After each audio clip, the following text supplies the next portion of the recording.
Hello and welcome to this, our first recorded breakfast session, which is part of a series of sessions that we'll be running throughout 2012.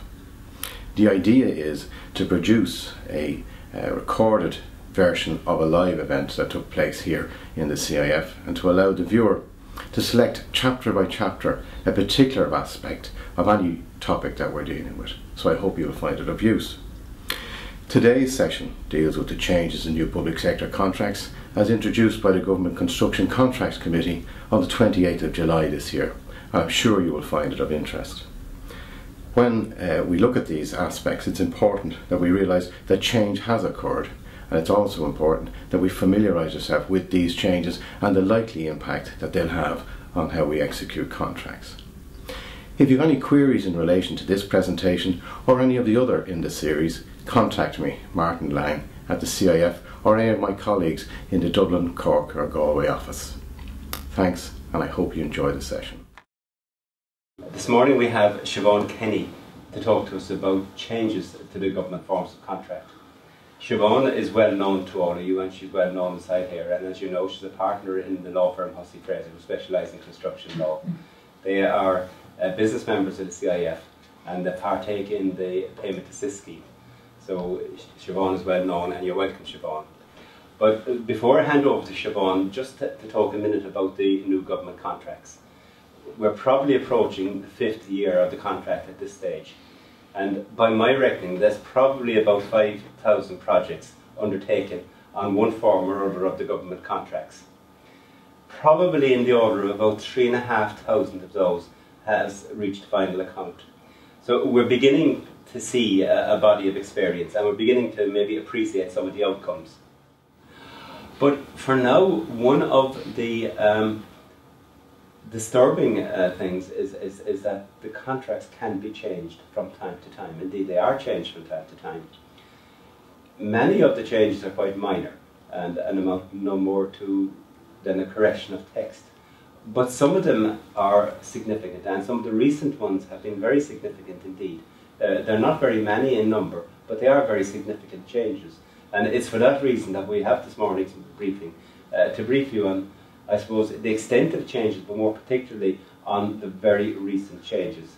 And they really changed the ball game. And that's the disturbing part. Now, you probably, I'm sure most of you are familiar with the government website, the Capital Management Framework. And the material on that is indeed very extensive and indeed very good. And you know, you should have regular access to it. You should be familiar with it, because it's always an advantage to know what the other side are thinking. And you have all the guidance notes. Now, from a public sector practitioner's point of view, it's an excellent resource in the sense that they have at the tip of their finger all the contracts, all the model forms, all of the guidance notes. And indeed, it's, in my view, fair to say that if Nicholas O'Loughlin and the GCC had achieved better balance in the contract, they would have done a good day's work. I've been asked here today to talk to you about the current status of the contracts, the current shape that the contracts are in, and most importantly, some very significant recent changes that have been made to the contracts. The traditional position, the contracts that we all worked under before the introduction of the public sector contracts, was that these were standard documents negotiated as between the various interested bodies, and in order to amend those contracts, it required a consultation process, it required negotiation and discussion between the various interested bodies. That is no longer the position. These are web-based contracts. They can be changed by a word, by a comma, by the introduction of an entire new section, simply through an amendment introduced to the contract, which is then posted on the website. You're then into the next version of the contract, which may be the contract that you have just tendered for. You have to be vigilant about this. You have to know which version of the contract is included in each tender package for each contract. You will recall that every time there was a change introduced to, say, the GDLA or the IEI form of contract, it was heralded, it was notified to the industry, there might be a launch of it, and there were maybe 4 or 5 or 6 changes to those forms of contracts introduced over a 10-year period. Just to look backwards, when we looked at these contracts 5 years ago, we drew a number of conclusions. The first of which was that the contracts were well drafted, in that we could read them easily. They were very understandable. They were written in language which was intended to be user-friendly, was intended to be understood readily by the people who were going to be using the contracts. The contracts were never to be amended by the employers. We were to understand and know exactly what we were going to get from each individual employer, because it wasn't open to an individual employer to introduce their own changes and their own amendments. I'm not sure how that is progressing, but certainly my experience of these contracts is that individual employers are very reluctant to make any changes or to accept any suggestions for changes in their individual contracts. We were told that detailed information was going to be provided with each and every invitation to tender. And this was a key function of these contracts, because in the guidelines which accompanied the introduction of the contracts, it was specifically set out that detailed information provided at tender stage would allow a large proportion of risk transfer to the contractor, but more importantly, would allow out-turn costs to match tender costs, because the more information you had, the more likely your price would be a true reflection of the cost of the work. And we noted with huge alarm the amount of risk that was going to be transferred to a contractor under these contracts, inappropriate risk. We were of the view then, and we are of the view now, that a huge amount of the risk which is transferred to contractors under this contract is illogical and inappropriate. However, that remains the position, and everybody is dealing with it on a day-to-day basis. We noted the introduction of compensation events and Schedule 1K, which is the key issue that every contractor needs to look at and be familiar with the moment they start looking at a contract that they intend to tender for. And we noted the introduction of programme contingency. You were told in clause 9.4 of the Building Works contract, the main forms of contract, that included in your price and included in your programme was a contingency for delay. And you had already been paid for the first and initial part of delay. If you didn't include for it in your price, then you were going to lose out. That was the effect and the intention behind the introduction of programme contingency. We made some assumptions.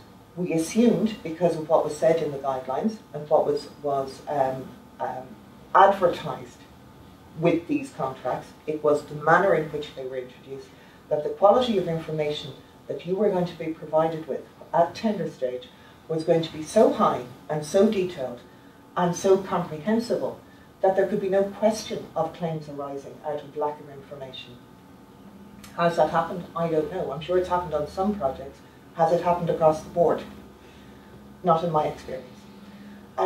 We also understood, and everybody understood across the board, that in order to adequately price these contracts, in order to adequately assume these risks properly and appropriately, and properly resource these contracts, tender prices would rise by a factor of about 20% from the 06-07 levels.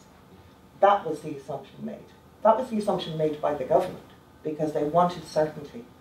As we all know, that didn't happen. So, here we are, 5 years down the road. We started off with 5 forms of the contract. We're now on contract number 11, which was introduced in September. The contract started off with one version of the contract, and as I said, we're now on version number 7. The form of tender and schedule, we're now on version 4 of that document, which is obviously a very important document. That's the document you sign, which comprises your formal offer to the contracting authority, including your price, including your assessment of what you're going to take on. And it requires a fair amount of input from a contractor at tender stage. One of the model forms, the form of bond, we're also on version number 4 of that. And we're on version number 4 of the invitation to tender, version number 2 of the invitation to tender. That's the standard form document, which every contracting authority will send out with their tender, setting out what they want of you, what you're required to do at tender stage. We're on version 2 of that. You'll be familiar, as Don has said, with the Capital Works Framework website. And if you're not familiar with it, you should be familiar with it. This is the most important tool that is available to you, because this is where all of the current versions of these documents are. This is where you will find the archive of documents, which will show you what version 6 said and what version 7 now says. The manner of introduction of these changes is something that I will come back to. I'm not terribly happy with it, and I don't think the industry should be terribly happy with the way in which these changes are introduced. However, all of the information is there, it is accessible, and contractors should watch this site like hawks. Pillar 1, as we know, are that's where the documents that contractors are concerned about are to be located. This is where you will find the actual forms of contract, the form of tender and schedule, the invitation to tender, the information with regard to bonding requirements, the arbitration rules, and the most recent category of documents, a document called WE1, which is the weather events document. Pillar 2 concerns consultants and includes their terms of appointment and other documents relating to consultants.